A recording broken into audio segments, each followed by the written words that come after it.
ಪಹಲ್ಗಾಮ್ನಲ್ಲಿ ಪ್ರವಾಸಿಗರ ಮೇಲೆ ಉಗ್ರರ ದಾಳಿ ಪ್ರಕರಣದ ಬಗ್ಗೆ ತನಿಖೆಯನ್ನ ಶುರು ಮಾಡಲಿರುವಂತ ಎನ್ಐಎ ಉಗ್ರರ ದಾಳಿ ಬಗ್ಗೆ ಕೇಸನ್ನು ದಾಖಲಿಸಿರುವಂತ ಎನ್ಐಎ ತನಿಖೆಗೆ ವಹಿಸಿರುವಂತ ಕೇಂದ್ರ ಗೃಹ ಸಚಿವಾಲಯ ಇದಕ್ಕೆ ಸಂಬಂಧಪಟ್ಟಂತೆ ತನಿಖೆಯನ್ನ ನಡೆಸಬೇಕು ಅನ್ನುವಂತ ನಿಟ್ಟಿನಲ್ಲಿ ಇದೀಗ ಸೂಚನೆಯನ್ನ ನೀಡಲಾಗಿದೆ. ಅದರಂತೆಯೇ ಇದೀಗ ತನಿಖೆಯನ್ನ ನಡೆಸಲಾಗುತ್ತೆ.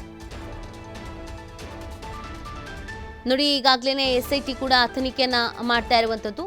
ಸ್ಪೆಷಲ್ ಇನ್ವೆಸ್ಟಿಗೇಷನ್ ಟೀಮ್ ಇಂದ ಇನ್ನೊಂದು ಕಡೆಯಲ್ಲಿ NIA ಇಂದಲೂ ಕೂಡ ಈ ಒಂದು ತನಿಖೆಯನ್ನ ಮಾಡಲಾಗತ್ತೆ. ಇದರಲ್ಲಿ ಯಾರ ಸಂಚಿದೆ, ಏನು ಎತ್ತ ಎಲ್ಲವೂ ಕೂಡ ಬೇಕಾಗತ್ತೆ. ಸೊ ಆ ಹಿನ್ನೆಲೆಯಲ್ಲಿ ತನಿಖೆಯನ್ನ ಈಗಾಗಲೇ ಚುರುಕುಪಡಿಸಿಕೊಳ್ಳಲಾಗಿದೆ. ನ್ಯಾಷನಲ್ ಇನ್ವೆಸ್ಟಿಗೇಷನ್ ಏಜೆನ್ಸಿಯಿಂದ NIA ಕಡೆಯಿಂದ ಈ ಒಂದು ಇನ್ವೆಸ್ಟಿಗೇಷನ್ ನಡೆಯುತ್ತೆ. ಉಗ್ರರ ದಾಳಿ ಬಗ್ಗೆ ಕೇಸನ್ನು ದಾಖಲಿಸಿದೆ NIA ತನಿಖೆಗೆ ಕೇಂದ್ರ ಗೃಹ ಸಚಿವಾಲಯ ಇದೀಗ ವಹಿಸಿರುವಂಥದ್ದು. ಸೊ ತನಿಖೆ ಮತ್ತಷ್ಟು ಚುರುಕು ಪಡ್ಕೊಳ್ಳುತ್ತೆ.